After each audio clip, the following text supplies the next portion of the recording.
Peace and love, family. Welcome back to the Hope, the HOPE, helping our people elevate.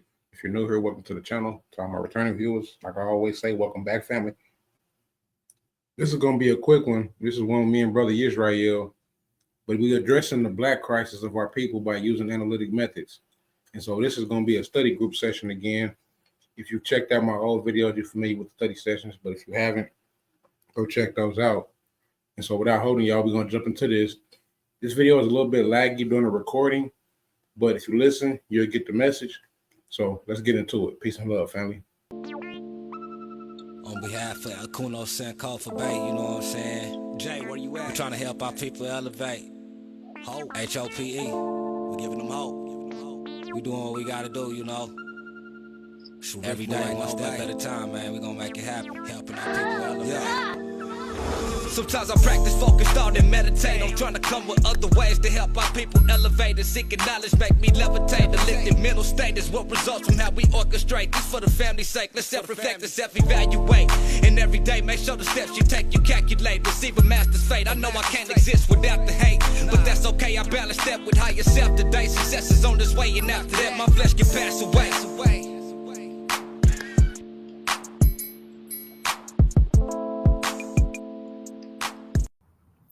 I'm Yisrael Bey, founder of Word Step Study Group.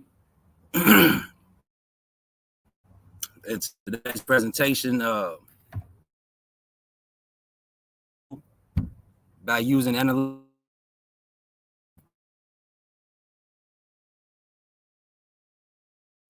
I don't know what's going on. Now it's starting to buffer now. Are we unconsciously thinking like our oppressor when we call us? Can you hear me, brother? Brother Israel? Yeah, I can hear you. It's buffering now.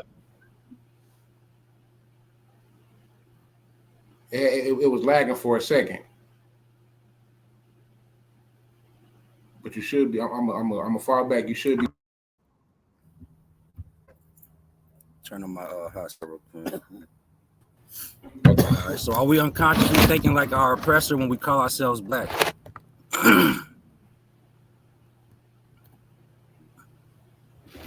These are some analytical tools to use. Etymology of the word black. That's number one. Etymology of the word black. Number two, the grammar of the words Moor and black. Number three, the deconstruction of our Moorish nationality, analyzing how Moor was added to Blackamoor and Moor, making Blackamoor a compound word.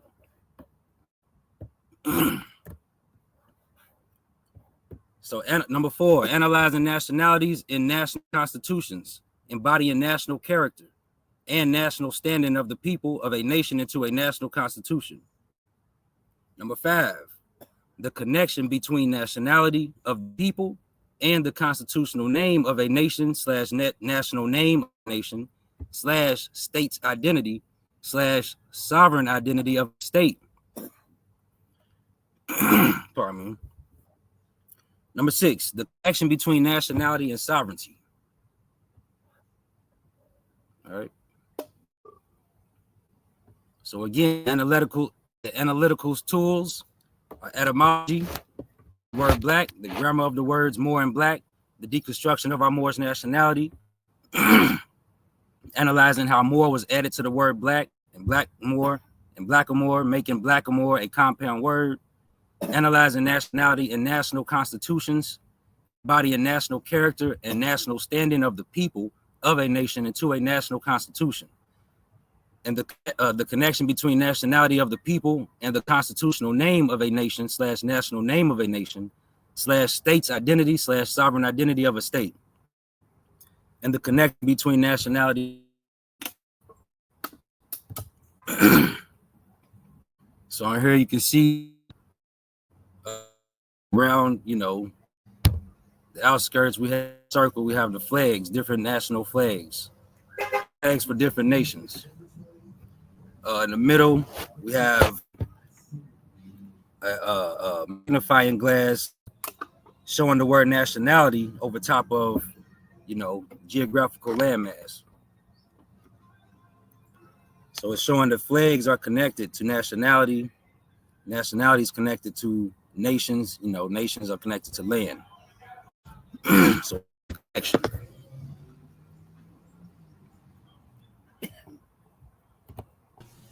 That's also dealing with, I believe that the term was consanguinity, right? Yeah, consanguinity is dealing with nationality. So two applications of nationality. You have consanguinity. You know, that's your bloodline pedigree, your birthright inheritance. You know, bloodline, and then you have the political application, which is your political allegiance and your protection. So whatever nation, so it's like a Frenchman, he may go to China, become naturalized, a naturalized Chinese citizen.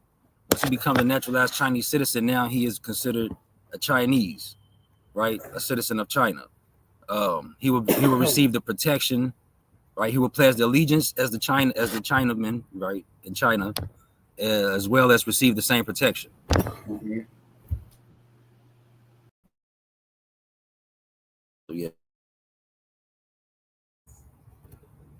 So the basic tool for the manipulation of reality is the manipulation of words. If you can control the meaning of words, you can control the people who must use them. Philip K. Dick. So that's why one of the analytical, a couple of the analytical study, the analytical methods or tools. Go back to it. Number 1 and number 2, etymology, and number 2, the grammar. Those are the tools. Those are the principles, linguistic principles. Now, my bad for cutting you off, but for me, that's the origin, etymology, and then the grammar deals with the 8 parts of speech. Indeed. Okay. Yep. So as long as we follow those principles, linguistic principles, etymology and grammar, we can kind of keep ourselves in bounds. You know, our mind and our tongue, we can keep it in bounds of reality. Without those laws, you know, when we go outside of in the what kind of the fiction world, in the fake world, you know what I'm saying? So we're trying to bring our people back to the real world mentally. So the basic tool for the manipulation of reality is the manipulation of words. So through words, people have been manipulated through semantic deceit, you know, translations and transliterations, historical sound shifts. You can control the meaning of words, you can control the people who must use them. So the law is already laid. So if you let someone take you outside of that and control you, they have full, you know, they're gonna have full control of you. You let them control the words that you choose to use. You want to use it this way because you feel or think it sounds better. The ones who came up with that concept have full control of it. So, number 1, etymology of the word black, and number 2, the grammar of the words Moor and black. This is what we're going to discuss now. The word black in the adjective sense, right? So in the adjective sense, origin and history of black. And this is etymology. This is from etymology. Like Brother Akono mentioned, etymology is the true as the actual factual true meaning, The origin and development of a word. Mm-hmm.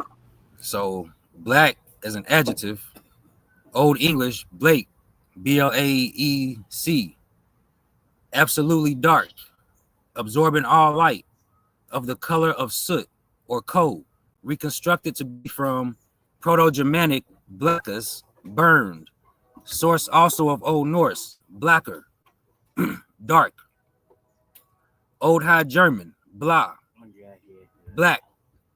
All right. Old High German, blah, black, Swedish, black, ink.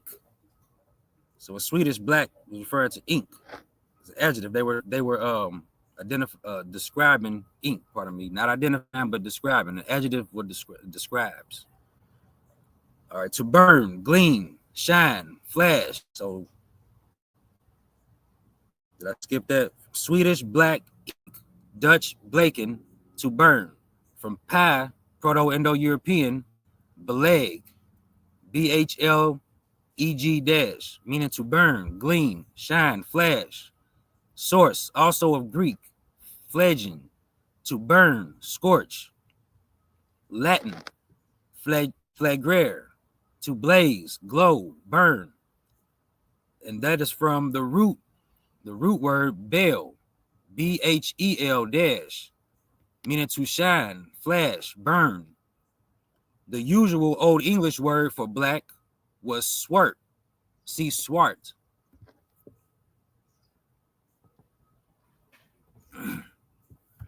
Now we're gonna analyze the word black in the adjective sense. The same root, pardon me, it's still the adjective, it's a continuation of the adjective sense, pardon me. The same root produced from BLAC, bright, shining, glittering, pale. The connecting notions being perhaps fire, bright and burned, dark, or perhaps absence of color. According to Oxford English Dictionary, OED, in Middle English, it is often doubtful whether black, B-L-A-C, black, B-L-A-K, Blake, B-L-A-K-E, means black, dark, pale, colorless, wan, livid.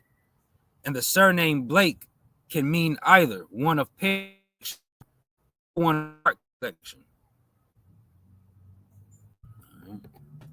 I want to analyze that last part you just said. If you don't mind, go back real quick, brother. Surname?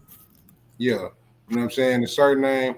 Surname Blake, B-L-A-K-E, can mean either one of pale complexion or one of dark complexion. And if I can add on, mm-hmm. I know, like you said, etymon means is the origin of. Right. And so for those that don't know, ology is the study of. The study of. Indeed. You know what I'm saying? Like, I was having this conversation with one of my little brothers last night because he was asking me what is etymology. And I had to break it down to him. I know ology, like cosmology, numerology, Scientology, you know what I mean? All that is the study of these different fields. Yep. Indeed. I yield with that. And ology, logy is that, that's a suffix. So as long as you know what logy means, when you hear it on all those different words, all those different root words that the brother Akono gave examples of, you'll know, at least you'll know that part of the word. Mm-hmm. It's pertaining to studying, or or knowing. So yeah. And right here, so it says the surname Blake can mean either one of pale complexion or one of dark complexion. So you go back up, the same root produced Middle English Blake, pale, from Old English black, B-L-A-C, bright, shining, glittering, pale. Right? So it's saying the same root. The same root would be from root here, bel, Proto-European, B-H-E-L dash, to shine, flash, burn. So that is the root in which that's being referred to. And I know this is your recording, but I also want to add on, so when the people that when they hear these Middle English, Old High German, this is 13, 14, 1500s. Mm-hmm. Yep. So, you know what I mean? Europeans weren't calling themselves white during these time frames. You know what I mean? I ain't trying to go too deep. I know this, you know what I'm saying? But yeah, I enjoy this, bro. I appreciate you for coming on here and spreading this, bro. Yeah. We do this together. That's how we build, man. All right. I appreciate it. So as we can see, the word black in the adjective sense, B-H-E-L, bel, in the Proto-Indo-European, meaning to shine, flash, burn. Then became B-H-L-E-G, in the Proto-Indo-European, to burn, gleam, shine, flash. In Proto-Germanic, the word became blakaz, B-L-A-K-A-Z, meaning burn. So we can see that to shine and to flash and to gleam, those definitions have been stripped. So by the time you get to Proto-Germanic. So Proto-Germanic is just burned, black is. And then you have Blake, which is Old English. In Old English, you see the definition changes again, meaning absolutely dark, absorbing all light, the color or cold, right? So then you have the word black as an adjective, right? So now we're going to analyze the word black in the verb sense. Verb is a verb. Well, black in the verb sense, pardon me. Century 1200, intransitive, become black. Early 14th century, make black. So this is the verb. Darken, put a black color on. From black, adjective. So this sense, the verb sense of the word black, comes from the adjective sense of the word black. Right, so that it was an adjective, again as an adjective. Especially clean and polished boots, shoes, etc. by blacking and brushing them. 1550s, related, blacked and blacking. So now we're going to analyze the word black in the noun sense. All right, black, Old English, Blake, the color black, ink, from noun use of black, adjective. Noun use of black comes from the adjective sense, just like the verb. So you can see they both point back to the adjective. So black is an adjective. By tracing these words, by following these words, leading you, it's pointing you back to its origins, its history, how it began. It is attested from late 14th century as dark spot in the pupil of the eye. The meaning dark-skinned person, African, is from 1620s, perhaps late 13th century, and Blackamoor is from 1540s. The meaning black clothing, especially when worn in mourning, is from the 1400s. All right. So the meaning dark-skinned person, African, is from 1620s, perhaps late 13th century, and Blackamoor is from 1540s.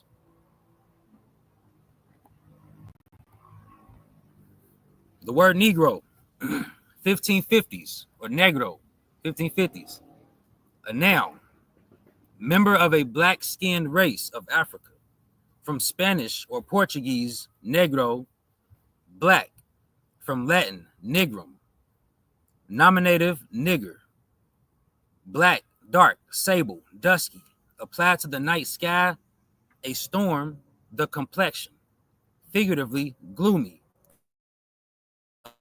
wicked. According to divine word unknown etymology, according to why, perhaps from Proto-Indo-European, PIE, pie, neck wet. Word applied to the black peoples of Africa, but the usual terms were Ethiops and Afar. If I can add on, because I'm looking at it, we got to look at the timestamp. We're dealing with etymology. We're dealing with the origin. So this word Negro became a noun in the 1550s.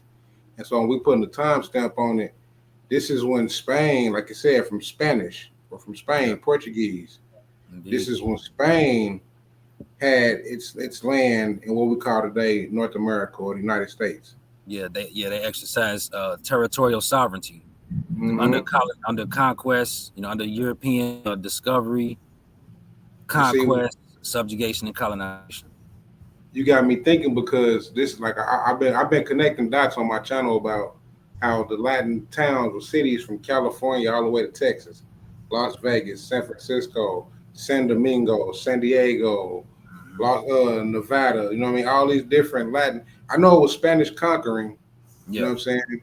But this was the label that they put on the dark-skinned people that they saw here. Indeed. Yeah. So that was the first strippers of our nationality. And identity, birthright. Yeah, they used the Francis Bernard ideology. Indeed. Like you said, Spain. So the word Negro is, we say Negro as English, but Negro, like you Spain, that's Spanish. That's proof. You know, people call themselves Negroes, colored, and black. Negro, Spanish, colored is French, black is German, and English, right? Because English is a Germanic. English is of the Germanic language family of languages. You have different family of languages under the Proto-Indo-European language or whatnot. The pie, yeah. Yeah, under Pi, Pi Proto-European would be the mother. It's considered the mother language, and then you have I should have brought my book up. Then you have what's that? Italic. That would be considered a daughter language, and then from Italic you have Latin. Yeah, from Latin you have Portuguese, you know, and so on and so forth. French is under that as well. That's one family. That's considered one family of languages. Then you have your Germanic. The Germanic or whatnot. It's Gothic. It's Goth, right? I think it's Gothic. Let me see. Make sure we got this down packed. 1 second. And what you're doing is giving them, while you're looking that up, boy, what you're doing is giving them a timeline of etymology. Historical, before we translated these words into English, or before they were translated into English, they came from various other languages. And then within them languages, they all had a different pronunciation for this word or these words. Like you said, black today was black or bleak, and what, you know what I'm saying, depending on how you went about it. Indeed. Just like Moor, Moreno. My bad. Go ahead. Okay. Yes.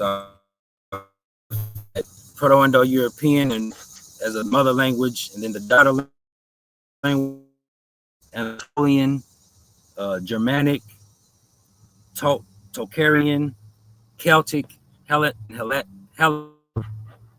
There's some other ones as well. And I'm looking at my book. Let me see. I can try to share the screen real quick too, so everybody can see what I'm talking about real quick.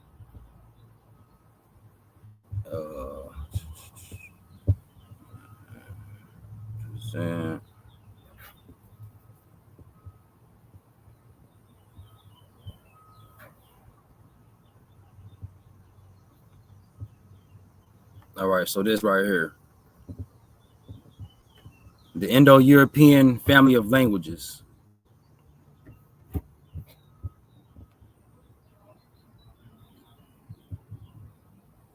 So you have Indian, Armenian, Iranian, Germanic, Balto-Slavic, Albanian, Celtic, Hellenic, and Italic. So from Italic, you have Latin. From Latin, you have Spanish. And then the siblings of Spanish, in a sense, right, will be French, Provençal, Italian, Portuguese, Catalan, and Romanian. Then you come over here to the Germanic, so that's one family. Hellenic to Greek, that's another family. Celtic to Irish to Welsh, from Celtic to Irish and Welsh and Gaelic and Breton, it's another family. Albanian is one family. Balto-Slavic is its own family. Baltic, Lithuanian, you get Old Slavic, and then from Old Slavic you get Russian, Polish, Czech, Bulgarian, Serbo, Croatian, etc. Then the Germanic language, family of language family, pardon me. You get Germanic from North Germanic, Eastern North, West Norse, from East Norse, Swedish, from West Norse, Norwegian, Icelandic, for Faroes, East Germanic to Gothic, West Germanic to High German, from High German to German and Yiddish, from West Germanic to Low German, from Low German to Anglo-Saxon, which is Old English, also Old Frisian, and then today, Frisian. Also to from Low German, you have Old Saxon, from Old Saxon, Low German, from Middle Low German, Platt Dutch, from Low German to Low Franconian, from Low Franconian to Middle Dutch, from Middle Dutch to Dutch and Flemish, from Low German to Anglo-Saxon Old English, from Anglo-Saxon Old English to Middle English, from Middle English to Modern English, which is what we're using today. And also, this is the family tree of the Indo-European. Okay, you already said it. Okay, yeah, I like that's deep. I ain't never noticed. I like that. Yeah, so that's what I put in the book. This is part of the lesson I was telling you about, the linguistic lesson. I put it all in the book. So yeah, videos on there. You're teaching me something right there. I'm gonna have to screenshot this. Indeed. So yeah, as the English is a Germanic language, and the Germanic language, like each one of these languages had their own script. So this is where translation from. Word is transliterated to another language, but it's the sound that gets conveyed. So transliteration conveys the sound, but it leaves the meaning behind. It leaves true meaning behind. So then, you see what I'm saying? So then that's where you get different languages. They'll have different definitions of, a word that actually sounds the same. That's why when we don't understand languages, it sounds like a bunch of sounds to us. Yep. A bunch of foreign sounds. Yep. And that's what this linguistic lesson breaks down. Yeah. So yeah, Germanic its own script. Right now we're speaking English, but when we write, the script that we use is Latin. We're not using you see, when you trace modern English to Middle English, Anglo-Saxon, they're gonna be using the same script. That whole green line right here. They're gonna write using the same script. They'll use the Italic, Latin, Spanish. They'll have a different script. So right today we use modern English. We speak English, modern English, but we use Latin script.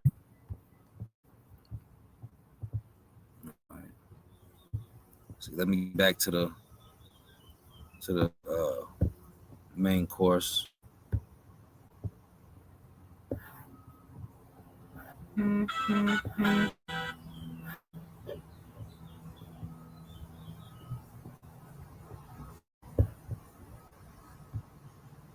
All right.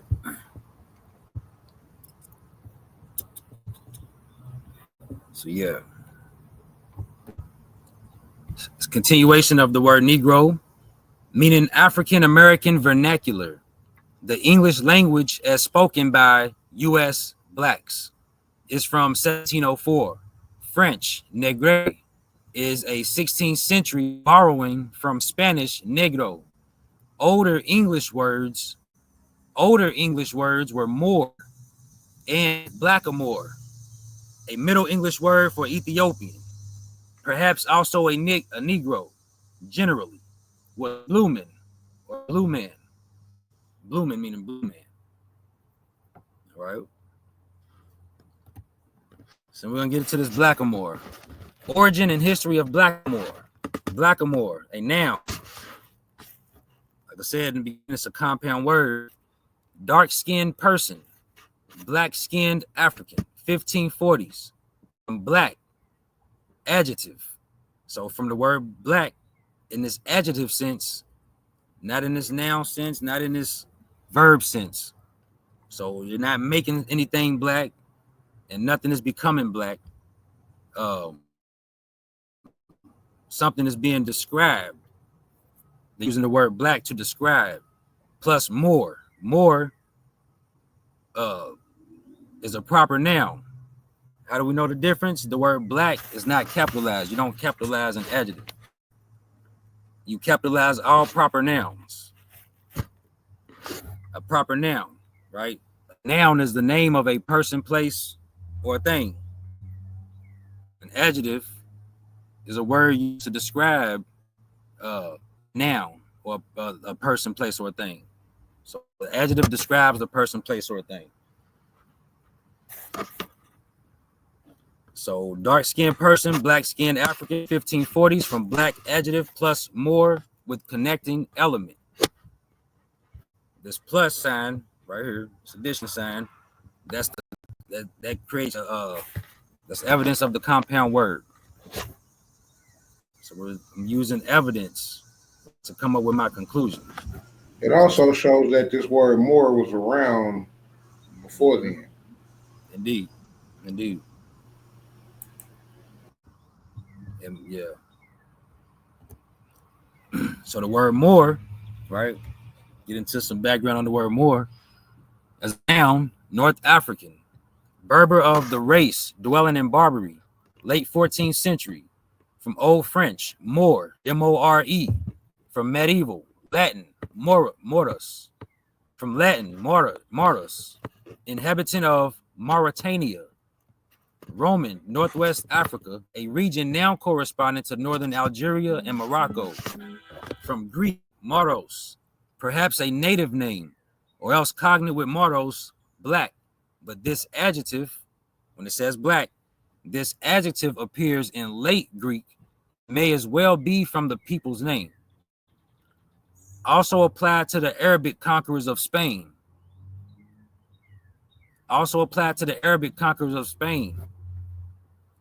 Being a dark people in relation to Europeans. Their name in the Middle Ages was a synonym. In the Middle Ages, the name in the Middle Ages was a synonym for Negro. Later, 16th century, 7th through the 17th century, being the name of the nearest Muslims to Western Europe. It was used indiscriminately of Muslims, Persians, Arabs, etc., but especially those in India, right, which connects to Francois Bonner concept, because he studied in India. Cognate with Dutch Moor, German Moor, Danish Maurer, Spanish Moro, Italian Moro, related Morris. So learning the 9 parts of speech using etymology, right? So the word adjective is a noun. We're using grammar now. We're getting into the grammar. The word adjective is a noun, and the function of the word adjective is a word used to qualify, limit, or define a noun or noun-like part of speech. True sense from ad, meaning to and near, plus root ye, dash, meaning to throw, or impel, meaning to throw near. So the words are thrown near an object, right? Near a person, place, or a thing, to qualify, limit, or to define, or describe. For more clarity, an adjective is a describing word. An adjective describes a person, place, thing. Is distinguished from an identity. Hence, a description and an identity are not synonymous. One's nationality is an adjective. The words below are adjectives. Black, white, big, small, loud, quiet, aboriginal, foreign. All right. So the word verb is a noun. The function of the word verb is a word that asserts or declares that part of speech of which the office is predication, in which either alone or with various modifiers or adjuncts combine with a subject to make a sentence. From root, where, dash, meaning to speak. Sanskrit, rata, dash, meaning command, vow. For more clarity, a verb is an action word. A verb is not the action. A verb is a word used to identify or denote specific motion, movement, or action. The words below are verbs. Paint, color, unite, protect.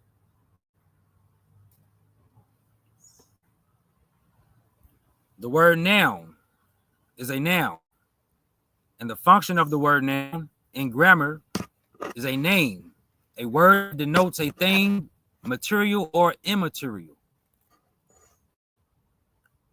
From root, nomen, name.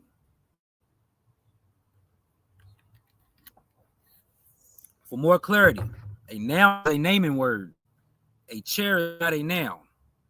Saying a chair is a noun is incorrect. However, the word chair is a noun. So the object is not the noun. The word is the noun. Right? Therefore, saying the word chair is a noun is correct. The word chair is used to identify, not to describe, an object which consists of 4 legs, a seat, and a back. The words below are nouns, common and proper.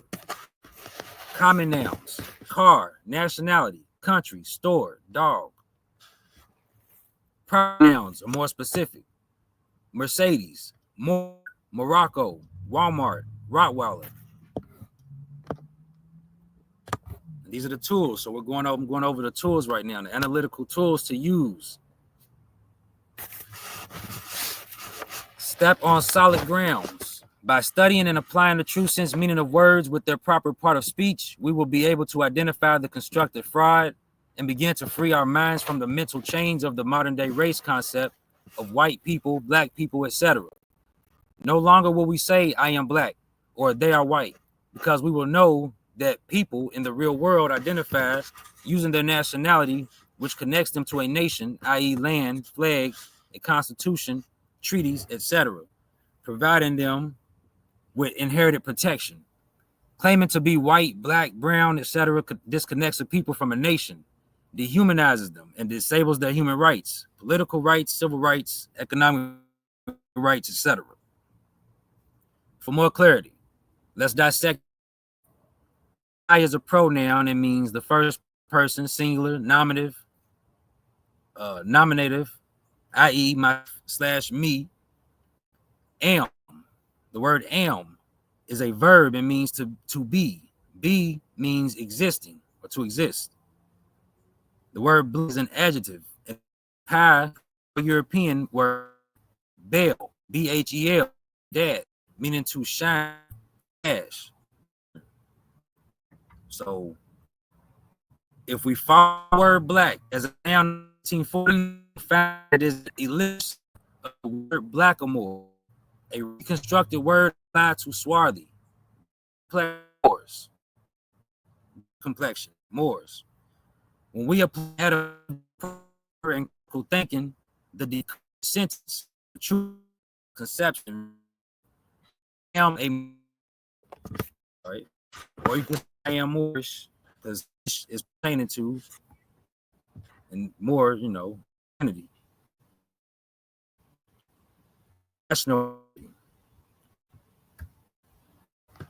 So, Negro is commonly used in Spanish to describe inanimate objects, not living.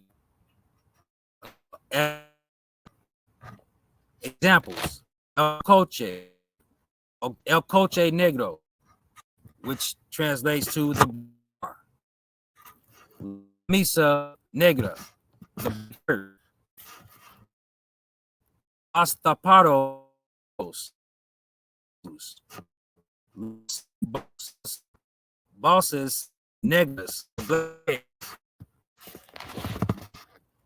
An example: Negro or its and plural forms. If you don't mind, brother, can you repeat that? Because it's kind of lagging a little bit, and I want them to get this part. All right. So yes, the word Negro is commonly used in Spanish to describe inanimate objects, the color black. And inanimate objects are objects that are not living, not no breath, no spirit. Examples: El Coche Negro, the black car, translates to black. Spanish: La Camisa Negra, the black shirt. Los zapatos negros, the black shoes. Las bolsas negras, black bags. These examples: Negro or its feminine and / or plural forms, negra, negros, negras, functions as an adjective to describe the color of the inanimate objects: car, shirt, shoes, bags, right? Those are your common nouns. It's important to remember, or those words are common nouns. It's important to remember that in Spanish, adjectives must agree in gender and number with the noun they describe. So an adjective can't just be floating around by itself. It has to be added, hence the word add, right? Example sentences with sound clip. Well, example sentences, there's more. El perro es negro. The dog is black. Hay muchas vacas. Hay muchas vacas. Aquella es negra. There are lots of cows. That one over there is black. That one what? That one over there, that cow over there is black. So cow being the noun, black being the adjective. Tu perro es negro y el mío es blanco. Your dog is black and mine is white. The dog. One dog is black, described as black. Dog is described as white.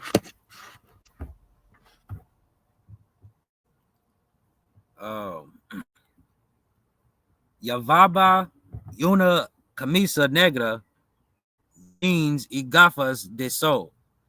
He was wearing a black shirt, jeans, and sunglasses. You can see the word black is being thrown to, is being thrown near, is being added to the noun. So once and I am black what? I'm a black what? You are a black what? A white what? Right? Those terms are not, those words are not used to identify anyone or anything. It's describing, yeah, like you said, it's the add to. It's describing those people. So we are Moors. They were describing the Moor, describing us Moors or our Moorish ancestors back in the day. They were describing them, comparing them to the chroma spectrum black. The chroma black, right? People say color today, but it's the chroma black. Yeah. So that's where you get Blackamoor. They end up, it was Blackamoor. Hey, look, there's a Moor. Then it became, look, there is a Blackamoor. And then it became, hey, look, there is a Blackamoor. And then it became, hey, look, there is a black. And that's what, you know. So we want people to think about that. Like critically think about it. Is it healthy? Is it a healthy way? Do we want to pass this down, you know, to our to the youth, you know?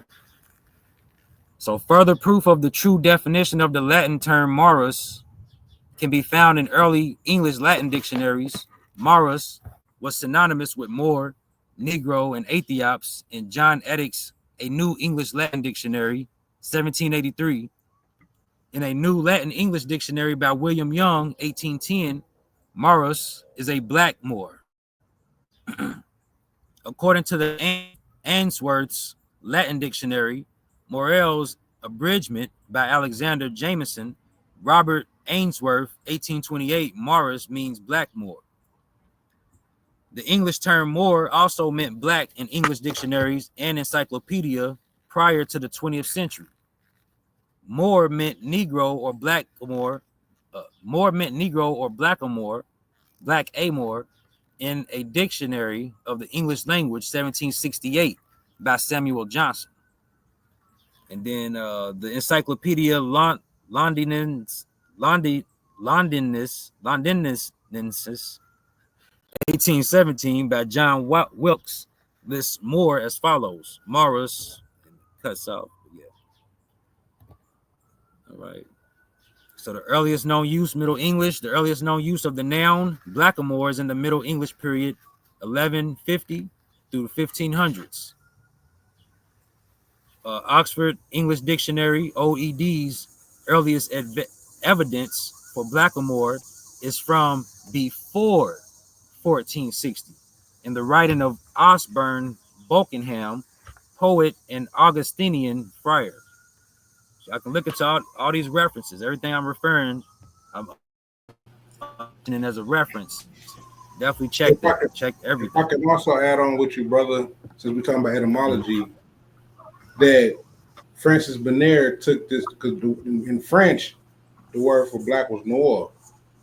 Mm-hmm. You know what I'm saying? Go look up the code noir. N-O-I. Yep, N-O-R.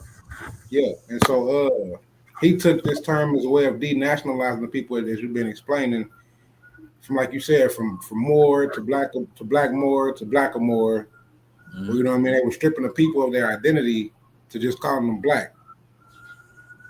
Yep. And so when there a French physician, a French traveler, he took that those French codes and applied them to the people, or used them to apply to the people. Indeed. But Indeed. Back. So and this is another so-called father of the modern race paradigm, right? Frederick Blumenbach introduced one of the race-based classifications on the natural variety of mankind. In the second edition, Blumenbach changed his original geographically based four-race arrangement to a five-group one that emphasized physical morphology, the study of the form of an organism. Blumenbach's five categories were Caucasian, the white race, Mongolian, the yellow race, Malayan, the brown race, Ethiopian, the black race, and American, the red race. Although, so that's that right there. That was the main thing. Blow it up so everybody can see that clear. So this is Frederick Blumenbach. Five categories: Caucasian, the white race; Mongolian, the yellow race; Malayan, the brown race; Ethiopian, the black race; and American, the red race.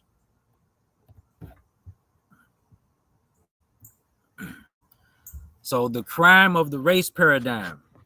100 millions of people have been socially engineered.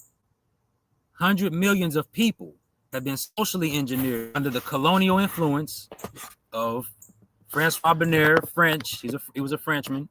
Carl Linnaeus, he was a Swedishman, and Johann Friedrich Blumenbach, a German, known as the fathers or constructors of the modern day race paradigm. Is this YouTube still accurate, brother? Still functioning? Yes, it is. All right, Yes, see the YouTube channel. See the YouTube presentation called The Fathers of the Modern Race Paradigm, Part 1, Part 2, and Part 3, presented by HOP, Hope, Helping Our People Elevate. And that's the brother Akono. So the social construct of the race paradigm is the foundation of the psychosis agenda of the United States public education system to wrongly identify and misclassify people as chroma spectrums, i.e. white, black, brown, etc. Surely these well-trusted teachers, professors, etc., holding at minimum a bachelor's degree, are not overlooked as obvious grammatical error of using adjectives describing words to identify people, while at the same time claiming they are teaching grammar to their students and even their own children. Can you say mental genocide? So now we're going to get into number 3, the deconstruction of our Moorish nationality, analyzing how black was added to Moor, Blackmoor, and Blackamoor.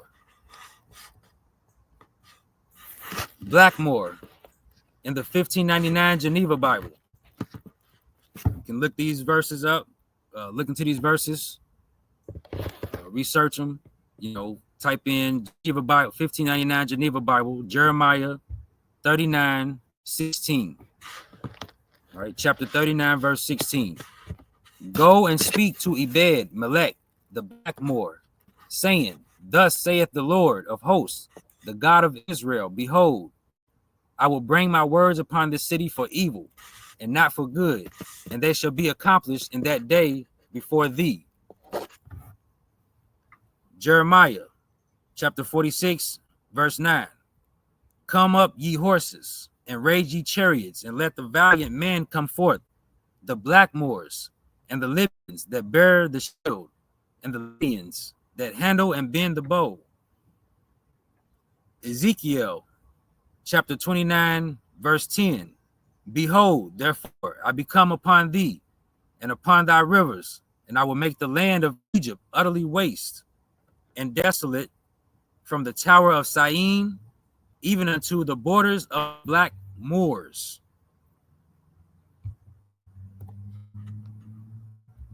So you can use BibleGateway.com, Jeremiah chapter 13, verse 23. And this is the 1599 Geneva Bible, and we're going to compare this to the 16. We're going to compare this to the King James Version. So this is the Geneva version. We're going to compare this to the King James Version. Same verse, same chapter, same verse. Can the Blackamoor change his skin, or leopard his spots? Then may ye also do good, that are accustomed to do evil. Can the Blackamoor change his skin? Right? King James Version, same verse, Jeremiah 13, 23. Just making sure, right? Geneva to the King James. Can the Ethiopian change his skin, or the leopard his spots? Then may ye also do good, that are accustomed to do evil. So King James Version, which is more recent, chose to change the identity of the people in the book, of this story, where it says, can the Ethiopian? Same place. Geneva, 1599. This was the book, this was the Bible that the Pilgrims were using on the Mayflower, on their way here on the Mayflower. So on the way here, when the Europeans traveling this way, they used the Geneva Bible, and it read, can the Blackamoor change his skin? It did not read, can the Ethiopian change his skin? But as I read in the definition of the word Moor, Blackamoor earlier, they were using it interchangeably with the word Ethiopian. So this was a picture. I actually have a copy of the Geneva Bible. So I took a picture. 1599 Geneva Bible, Jeremiah, same chapter, same verse, 13:23. Can the Blackamoor change his skin, or the leopard his spots? Then may ye also do good, that are accustomed to do evil.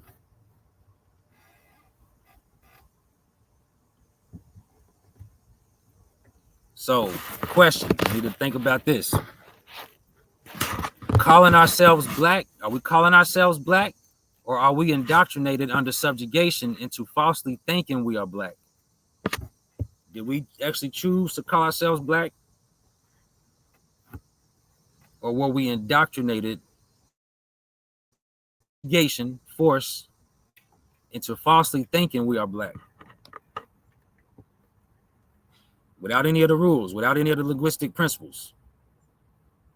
Right? They did not give us any of the linguistic principles to analyze the words. The calling ourselves black is a false claim. When we call ourselves black, that is a false claim. Under subjugation, this is why, because under subjugation, Spain and Portugal classified our people as Negro.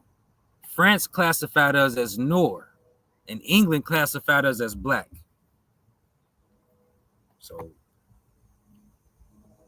did we actually choose to call ourselves black? Or are we indoctrinated under subjugation into falsely thinking we are black? The calling ourselves black is a false claim. When we call ourselves black, that's a false claim.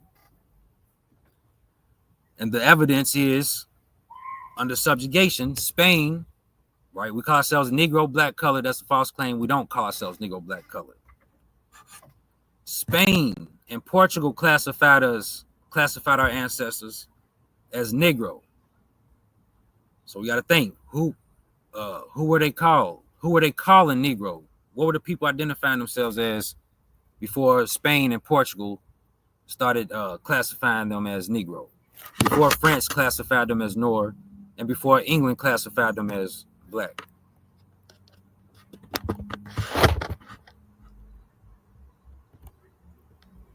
So this is what happens when we call ourselves black.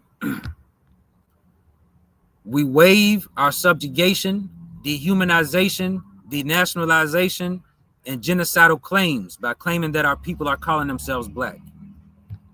We say our people are calling themselves black as if they chose to just, where's the evidence of our people coming to a world, calling some world meeting, some world conference, and we all agreeing to call ourselves black. Right? So that would have had to happen in order for the claim to be true that we chose to call ourselves black. So we're not calling ourselves black. As I said in the beginning, are we unconsciously, let me go back to that. These questions are to promote critical thinking. Are we unconsciously thinking like our oppressor when we call ourselves black? Unconsciously. So we're bringing the consciousness. Because if we consciously do it, we're waiving the claim. We're waiving our claim against our oppressor. The ones who stripped us of our nationalities. The ones who dehumanized us. The ones who conquered and colonized our lands, right? The ones who subjugated us and the ones who are still maintaining the subjugation. I mean, they go back as I'm listening to you and I'm thinking, like you said, Spanish, French, and German. Again, Spain conquering and then coming to the new lands, calling them Negro. Yep. Then you have the French with the Cold War. Yep.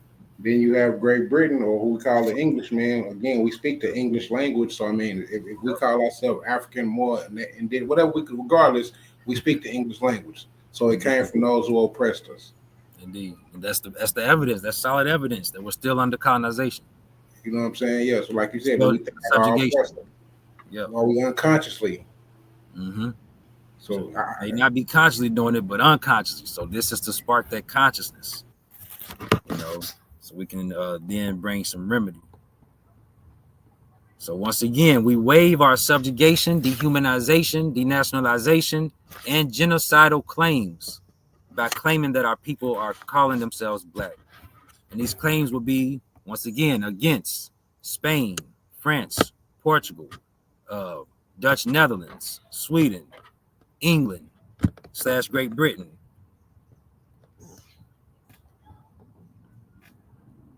And also the United States. But the United States is not, the claim wouldn't be, the United States did not initiate the subjugation, nor did they initiate the dehumanization, denationalization, or the genocidal claims, or the genocide or whatnot, right? So they're maintaining and managing it. So they received the stolen property. So we, us, and our lands will be considered stolen property. And it was transferred, we were transferred, like the stolen property was transferred to the United States. That's the United States receiving stolen property. So that's how they would be a party to the claim. That's the only part. So from Moor to Blackamoor, to Blackamoor, to black, the systematic burial of the nationality, national identity, and national character of a people. The systematic burial.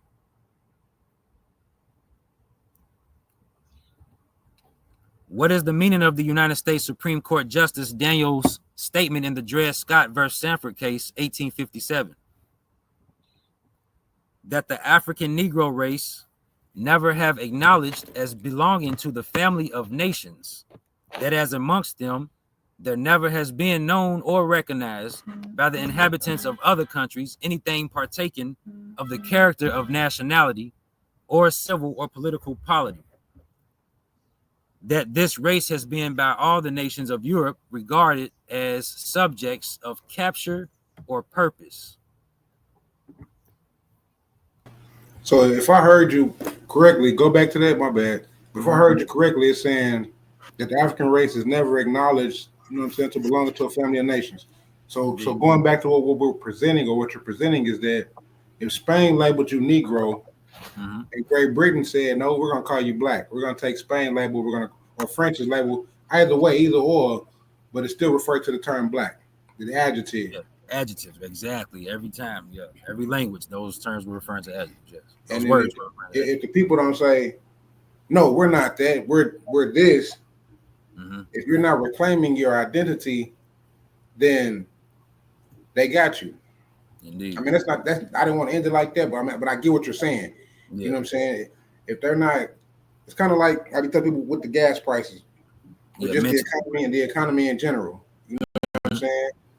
If the people don't stand up and say, no, we're not going to pay those prices, right? Then they're not going to make no movement. Same with the civil rights movement in the 60s and 70s. You know what I'm saying? As far as with the bus boycott, with Emmett Till's, you know what I'm saying, misfortunate, with all those things that happened, that led up to the people taking a stance. And if they wouldn't have took those certain stances that they took, then we wouldn't have saw any progress. Yeah. But they had to stand up. You know what I mean? They didn't know. I get what you're saying. My bad. I'm kind of talking about it. Yeah, they had to unite. But like we were saying, under the subjugation, that's why they were limited. You know what I'm saying? Subjugated minds thinking with the mentality of subjugated, of a subjugated person. You know what I'm saying? They did not unite during that bus boycott. Like they could invest in their own buses or whatnot. Started their own transportation business. They wanted to be equal. So yeah. Right. See, fighting for under subjugation, whoever controls the word, controls the narrative, controls reality. So the reality is that was the way to go for them. But say it loud, they black and they proud, and they again unconsciously following your oppressive system. Right. With good heart, might have a good heart, but unconsciously, you don't have a good mind. That's what it is.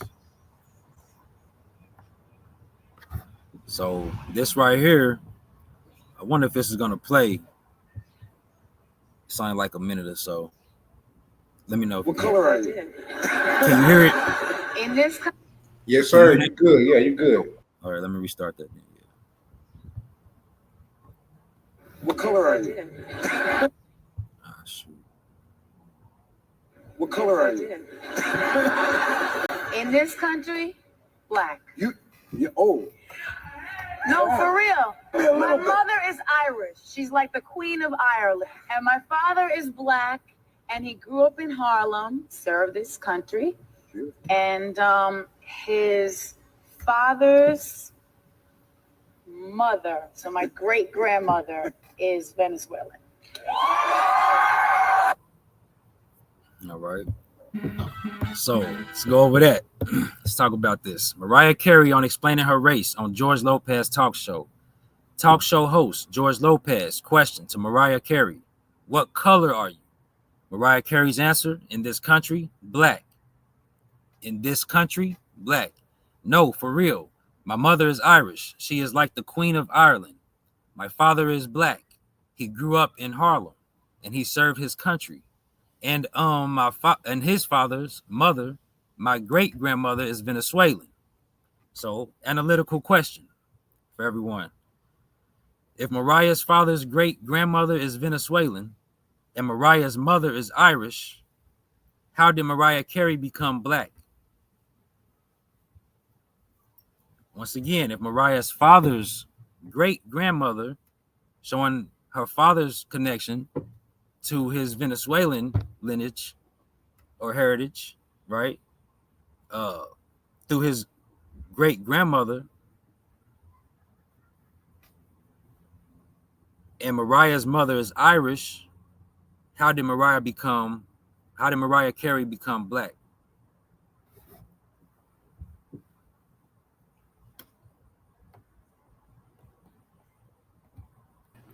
So this is how. This is why the concept is there. This is why the concept exists. Fathers of the modern race paradigm. Number one, Francois Bernier, He was a Frenchman.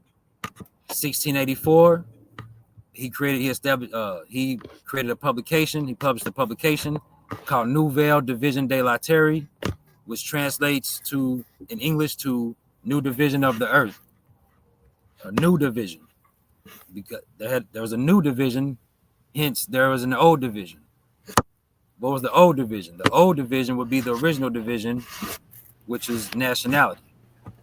That's the same as I tell people when you think about places like New York, New Hampshire, New Orleans, New Mexico.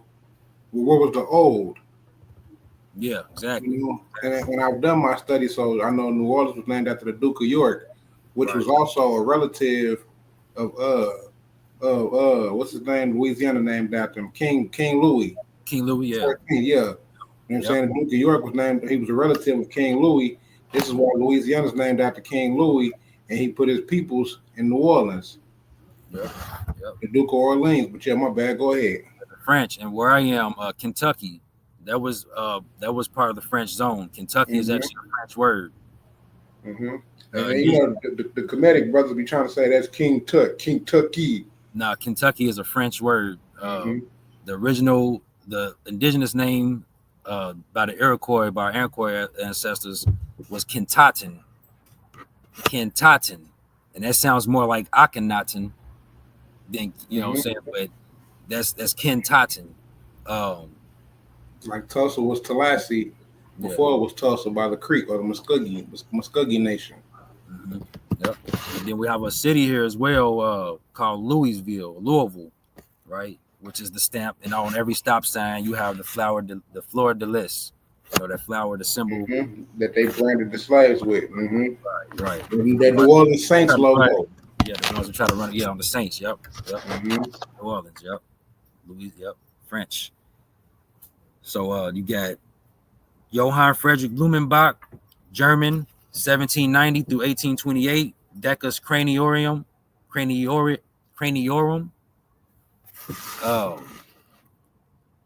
Which is the I looked it up earlier. What's that? The Decus Craniorum. Yeah, he did his studies based on the skull textures. Yeah. Based on the skulls, Number 3, Carl Linnaeus. He was a Swedish man. 1735, Systema Naturae.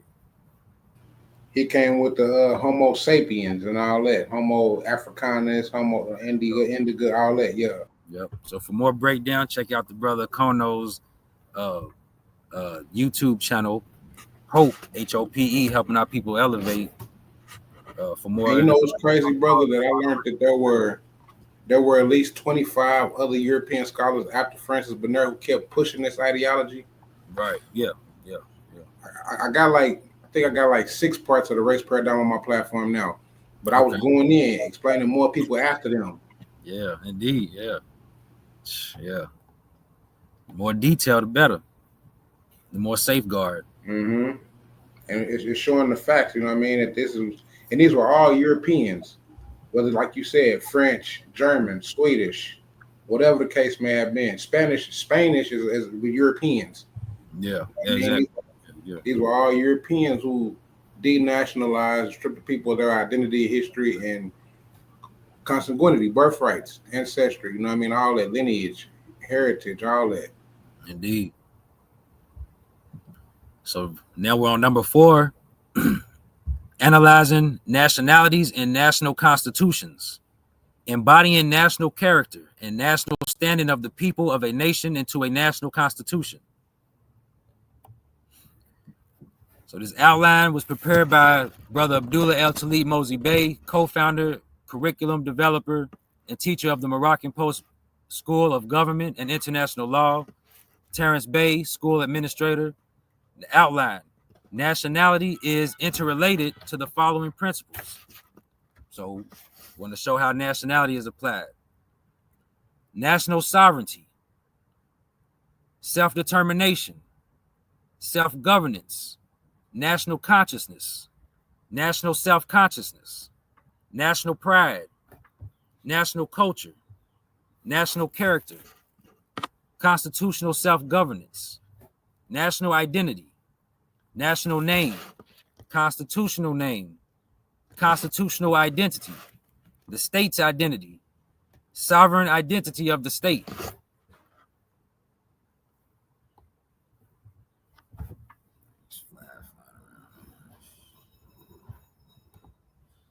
Nationality and sovereignty are deeply intertwined concepts in international law. Nationality and sovereignty are deeply intertwined concepts in international law and political discourse, especially in the context of the modern nation state. Nationality is a legal bond. Nationality is a legal relationship between an individual and a state, defining a person's membership in that state. It establishes the individual's status as a citizen or national, granting them certain rights and obligations within the state's legal framework. Number two, sovereignty as state authority. Sovereignty refers to the supreme authority of a state to govern itself and its territory without external interference. It is the foundation of international relations, allowing states to control their domestic affairs and engage in relations with other states on equal footing. The intertwining. Nationality is often seen as a manifestation of a state's sovereignty, as it determines who is considered a national and thus falls under the state's jurisdiction and protection. States, in their capacity as sovereign entities, have the right to determine under their own laws who are their nationals. This power to grant nationality is a key aspect of their sovereignty and a reflection of their control over their population. Nationality also plays a crucial role in international law, particularly concerning diplomatic protection, where a state can protect its nationals who have been injured by the actions of another state. So also when it says states in their capacity up here, states in their capacity as sovereign entities have the right to determine under their own laws who are their nationals, right? This is pertaining to the international law application called territorial sovereignty. So territorial sovereignty is the right of the state to make the laws to govern a certain portion of land, make their law, define their borders, control their natural resources, apply the tax, draft constitutions. Yeah, that all comes from that stems from territorial sovereignty. So look into that. What is territorial sovereignty? In essence, nationality provides the legal framework for individuals to be connected to a sovereign state, while sovereignty empowers the state to define and manage that relationship. So a state being able to make the law, define their borders, etc., without any outside interference. So without any outside interference, everything I said, and add on without any outside interference. That's territorial sovereignty. So now we're going to examine nationality and national constitutions. This is Senegal's constitution of 2001 with amendments through 2016. Preamble. The sovereign people of Senegal, right? The sovereign people of Senegal. So you have the sovereign people of Senegal. I'm just going to point out the different nationalities and showing how it's applied to sovereignty, to national sovereignty.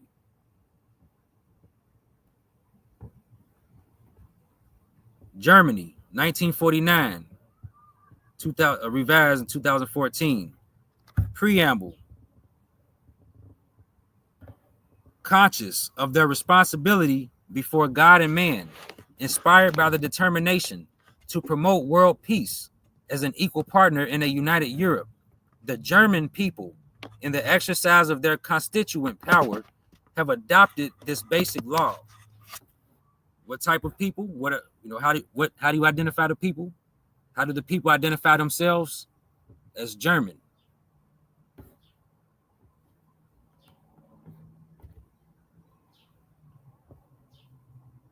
This is also German.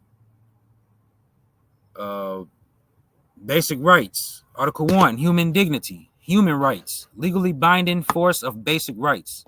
Legally binding force of basic rights. Number 1, human dignity shall be inviolable. To respect and protect it shall be the duty of all state authority. Number 2, the German people, therefore, acknowledge inviolable and inalienable human rights as the basis of every community of peace and of justice in the world. Number 3, the following basic rights shall bind the legislature, the executive, and the judiciary as directly applicable law. Article 2, personal freedoms. Every person shall have the right to free development of his personality insofar as he does not violate the rights of others or offend against the constitutional order of the moral law.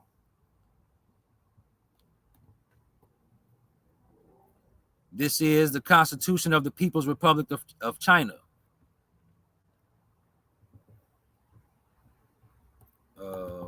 And this is the preamble for the Constitution of the People's Republic of China. China is a country with one of the longest histories in the world. The people of all China's ethnicities have jointly created a culture of grandeur and have a glorious revolutionary tradition. After 1840, feudal China was gradually turned into a semi-colonial and semi-feudal country. The Chinese people waged many successive heroic struggles for national independence and liberation and for democracy and freedom. The Chinese people waged many successive heroic struggles for national independence and liberation and for democracy and freedom. The Chinese people, right? So the people are Chinese. You can find this in all the national constitutions. Argentina, 1853, reinstated 1983, revised 1994. Preamble. We, the representatives of the people of the Argentine nation, assembled in General Constituent Congress by the will and election of the provinces which compose it, in fulfillment of pre-existing pacts with the object of constituting the national union, ensuring justice, preserving domestic peace, providing for the common defense, promoting the general welfare, and securing the blessings of liberty to ourselves, to our posterity, and to all men in the world who wish to dwell on Argentine soil. That's territorial sovereignty. That's the application of the international law application being applied, called territorial sovereignty. When they say Argentine soil, invoking the protection of God, source of all reason and justice, do ordain decree. All right. Ireland, 1937, revised 2019, preamble. In the name of the most holy Trinity, from whom is all authority and to whom as our final end all actions both of men and states must be referred. We, the people of Ear, right? We, the people of Ear. All right. So number 5 and 6, the connection between nationality of the people and the constitutional name of a nation / national name of a nation / state's identity / sovereign identity of a state. Number 6, the connection between nationality and sovereignty. So the importance of nationality, the connection between nationality and sovereignty is connected. Under international law, the term national identity concerning states is interchangeable with the term state's identity or sovereign identity of the state. Once again, under international law, the term national identity concerning states is interchangeable with the term state's identity or sovereign identity of the state. A state's identity by definition, is related to the constitutional name of the state, used as a legal identification in international relations, and an essential element of the state's international juridical personality. The sovereign identity of the nation also represents a common denominator for identification of the national culture or cultural identity, and under international law, any external interference with the cultural identity or cultural beliefs and traditions appear to be inadmissible. Any deprivation or external modification of the cultural national identity violates basic collective human rights.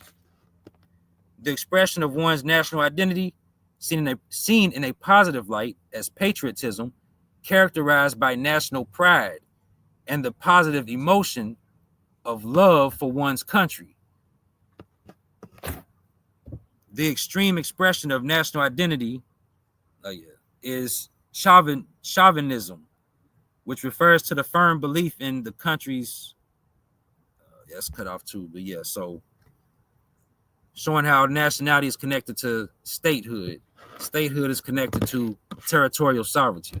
Like, we can't talk anything about nationality if we're not talking about territorial sovereignty or statehood. So just nationality alone, it can't move on. It can't do anything. It's not, it has to be applied. You have to know the application of nationality. So the words black and white, unlike nationalities, so the words black and white, not just black, but black and white, unlike nationalities such as Senegalese, Italian, does not invoke or stimulate national consciousness and national pride. The words black and white, unlike nationalities such as Irish and German, is not drafted in a national constitution identifying a people of a country/nation state. The words black and white, unlike nationalities such as Zambian and Nicaraguan, does not identify a national name/state identity/sovereign name of a state/constitutional name of a state. So, final question, right? Will we continue to call ourselves, will we continue to call ourselves black under the negative principle of international law called subjugation,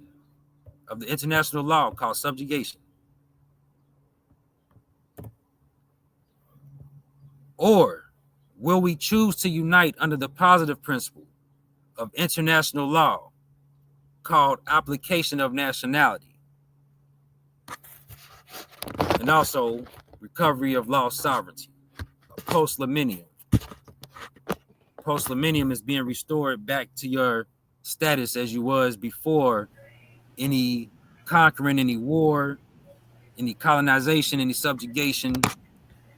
That's post-millennium. Because a lot of people like to say reparations, but you can't repair a nation without a nationality. Indeed. And reparations actually come later. Mm-hmm. Yeah. Mm-hmm. So post-millennium is what you want. Yeah, post-millennium is what you want. You want to be restored back into the position you were in before conquering, before subjugation, before slavery, before the downfall of our ancestral empires. Indeed, that's the first step. Yeah, that's the first step.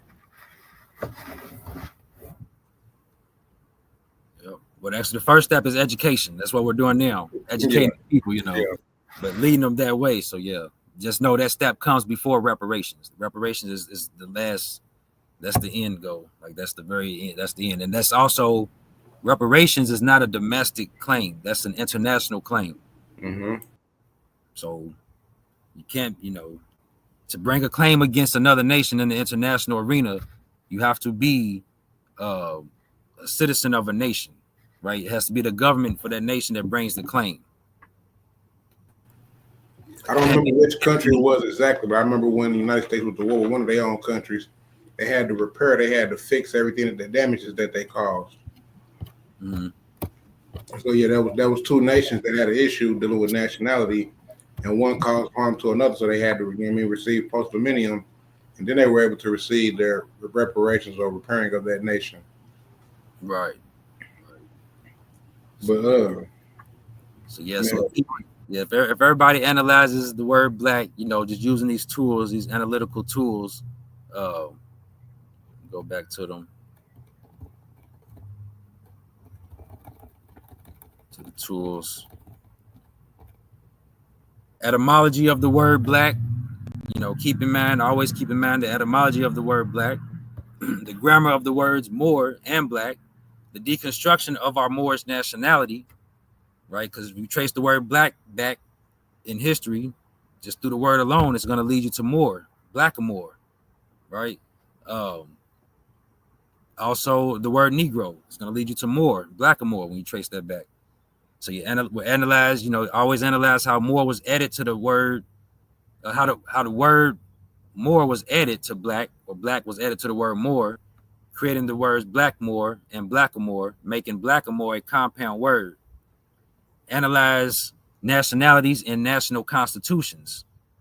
Some people would say, you know, the Jamaicans will refer to themselves as black, you know, to try to stand on the black claim or whatnot, but they don't just call themselves, they're not identifying as black. And also you can just analyze it like this. If a group of Jamaicans in Jamaica claim to be black, what is the government going to call them? Will the government call them black, or will the government call them Jamaican? See what I'm saying? So same as China. If the Chinaman calls themselves yellow, they call themselves yellow in China. Will the Chinese government start calling their people yellow, or will they still identify their people as Chinese? Right?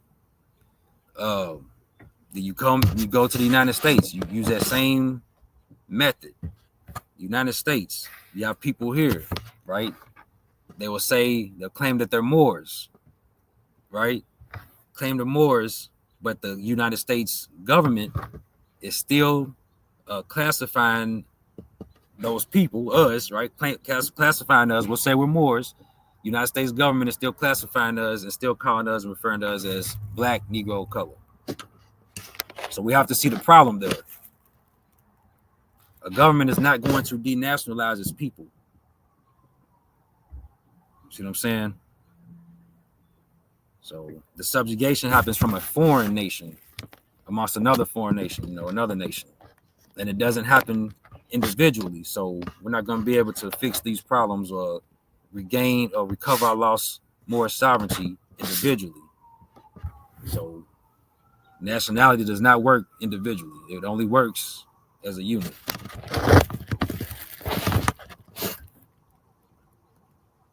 That's right. It only works when you got a nation behind you. Right. It's been a good one, bro. I really appreciate you on this one, bro. Indeed, brother. But you did it just in time too, because my battery's going dead on my laptop. I'm outside. Okay. Indeed, I appreciate you, man. I'm gonna go ahead and set this one up. You know what I mean? Put this in rotation. And okay.